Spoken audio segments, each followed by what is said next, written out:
hadith is in Sahih Muslim that our Prophet ﷺ came across the Sahaba one day. They were sitting in the masjid. He came and they were having a heated discussion. So he said to them, "What are you discussing?"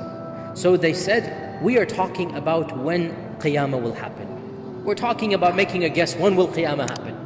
So the Prophet ﷺ said, "Qiyamah will not happen until you see its 10 signs."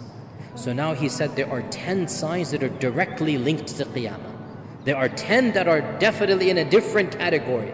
Qiyamah will not happen until you see its 10 signs. Then he mentioned them one by one, and I'm going to quickly list them now, and inshallah later on in our series we'll go over each one of them in a lot of detail. Number one, he said the dukhan.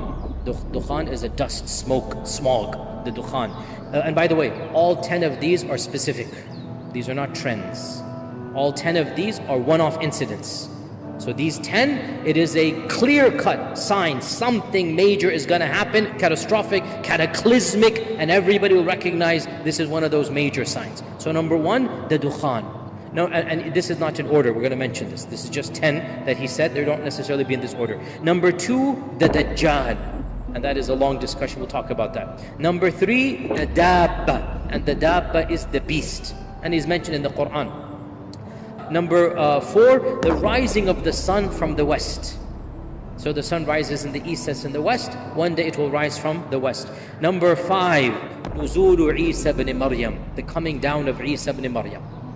Okay, this is a specific incident, and that is not ambiguous at all, very clear.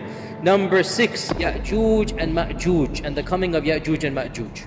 Okay, that is a major sign, and we'll talk about them and some of the problems that are raised by this issue. We'll talk about it very frankly when we get to inshallah. Number 7, 8, and 9, 3 zalazil, 3 earthquakes that will shake the world. There's going to be major. This isn't a regional earthquake. These are earthquakes that essentially the world will know it is an earthquake. 3 zalazil that will shake the world. In one hadith, each next one will be bigger than the first one. So it's going to be 3 consecutive earthquakes that are, the whole world will know that there is an earthquake taking place. And then he said, وَآخِرُهُنَّ, the last of these signs, number 10, the last of these signs is a blazing fire that will emanate in Yemen and will force the people towards Ard al-Mahshar, or the land of resurrection. The land of resurrection. The very last sign of Judgment Day will be the fire that will force people to gather in one place, and that will be the end of humanity in that one place, which is going to be in Bilad al-Sham, as we will come to when we come to it.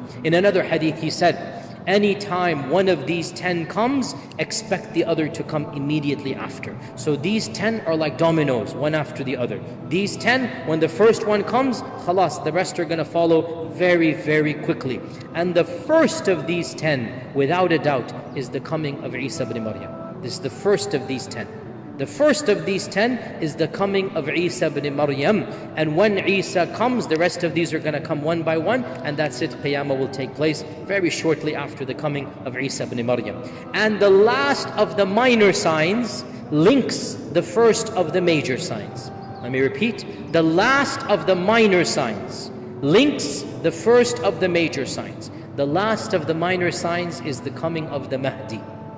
The coming of the Mahdi is the last of the minor signs. And the Mahdi will be alive and will interact with the first of the major signs, and that is who? Isa ibn Maryam. So the Mahdi and the Isa will coexist at the same time, same place, interact with one another, and it is literally as if the minor is coming to an end and the major is beginning, and then that's it. The rest will go from there until Qiyamah.